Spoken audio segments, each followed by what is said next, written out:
What's up, y'all? This is the Gospel according to Mark with a C. He is I and I am he. Taking some time to tell you what's on my mind. Back again. Just want to say a few words, everybody. But before I do, I want to once again thank all of the new subscribers, all of the people who have been commenting. You know, I am so overwhelmed by that, man. It means so much to me, and I thank y'all so much. Welcome on board, and we're gonna do it. We're gonna do it like this. Check it out. Check it. I want to just talk about a little something about myself, you know, in order to prove a point that I want to make.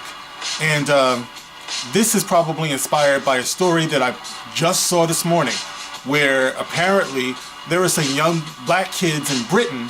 I say there are some young black kids in Britain who are reimagining all of these movie posters with a black cast. In other words, the one that I saw in the article is Harry Potter, but instead of Harry Potter and his two little friends, whoever the hell they were, I never got into those movies, it's three black kids. You know, in other words, they're reimagined as black. What if Harry Potter was black?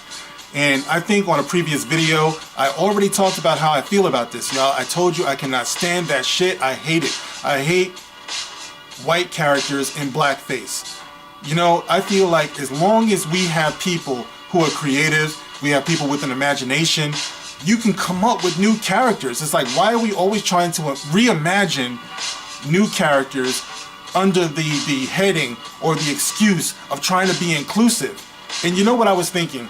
I was thinking about my own personal experience growing up. And what it is that when I was growing up, I was something of a dork, I would say. It's like, it was clear that I was going to be tall. My whole family is tall. As you see me now, I'm about 6'5" and a half. All right. But I was always taller than the other kids. So, you know, a young black kid, it's like, what do they say when you're tall? You play basketball, man. It's like they still ask me, you know, did you used to play basketball? It's probably what I get more now, you know, but it's something that I was always bombarded with when I was a kid. And that's fine, you know, except for the fact that my passion was always in cartooning, you know? So it's like when I was growing up, you could always find me laying on the floor with my brother for hours and hours on our stomachs, drawing our little adventures, our little comics. We had a ton of characters that we made up and that we drew.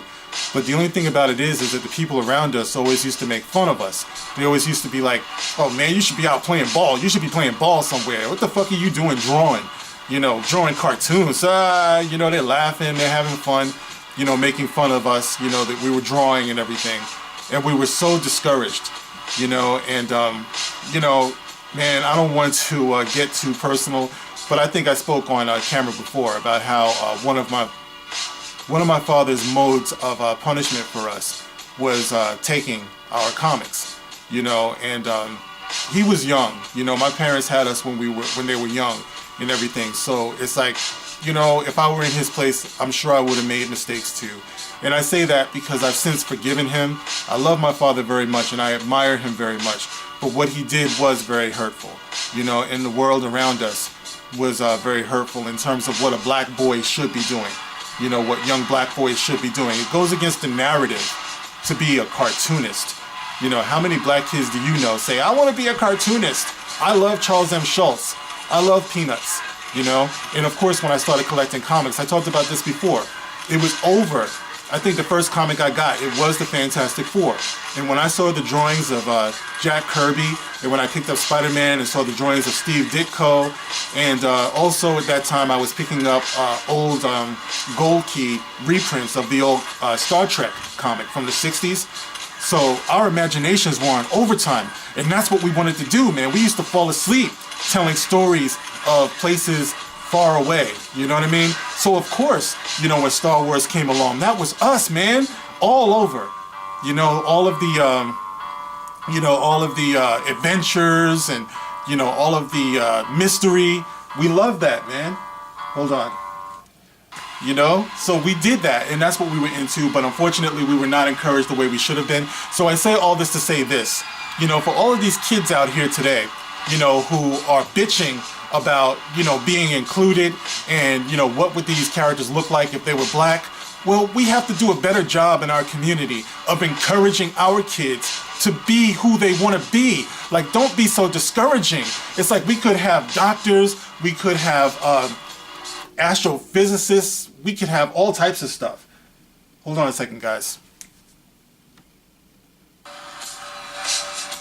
You know, this is what happens when you run your music over the phone, because now my ex is calling me. I'm going to have to go pick up my son. You know, so I'm going to have to wrap this up. I'm going to keep it short just when I was getting hot up in here, man. But listen, like I said before, encourage our kids. You know, encourage them to do what it is that is in their heart, to follow their passion. You never know how far they could go, just like the old Dr. Seuss story used to say, oh, the places you'll go. You know, if you just let the kids explore who they are and be who they are, you won't end up begging and whining about somebody leaving you out, because you'll be creating your own. Could you imagine that? Isn't it time that we turn things around in terms of always begging, oh, Oscar is so white. It's so pathetic, man. I'm telling you, in 2018, I'm tired of it. And I've been tired of it. It just so happens that now I'm in front of a camera so I can talk about it. But if you want to do what you want to do, if you are a superstar, then be who you are. Don't wait for anybody's permission. You know, and as far as your kids are concerned, encourage them. Don't discourage them. Don't think you're going to tell them which way to go. Give them the tools they need to explore who they are, so they can explore their own boundaries. And they might find that it's limitless. They might find that they could be the best. They could invent something. So this is what I'm talking about. It's like, learn from my experience, you know, because I look at my experience and I tell myself I'm never going to be that way with my son. Whatever he wants to do, I will encourage him to do it, as long as it's legal, you know, but I'll encourage him to do it. And I expect him to be great, because I know that there's greatness inside of him somewhere. He's just got to have he's just got to have the liberty and the freedom to be able to explore and to find it. You know, and he knows, we talk about this all the time. We talk about not giving too many other people power over you, where they have you be reserved, they have you always doubting yourself. You could do this, you know, is my message to him. You could do this is my message to all of our young people. You know, right now I'm talking about black folks, of course, but this goes for white, this goes for every human being on the planet. Our children are full of potential, and sometimes if we're not careful, we can be the biggest deterrent to them discovering their potential and unlocking their potential. So this is just a reminder, you know, to all of my beloved people out there who are watching, black, white, I don't care who you are, it's a new day, all right? Let's be great. Let's be great, and let's encourage our children to be. It ain't corny, man. It ain't fucking corny to let them be who they are and to give them the love they need to be able to fly. And this is just a reminder from me to you. I am the Gospel According to Mark with a C. Let me go pick up my son. You guys be good. Rock on.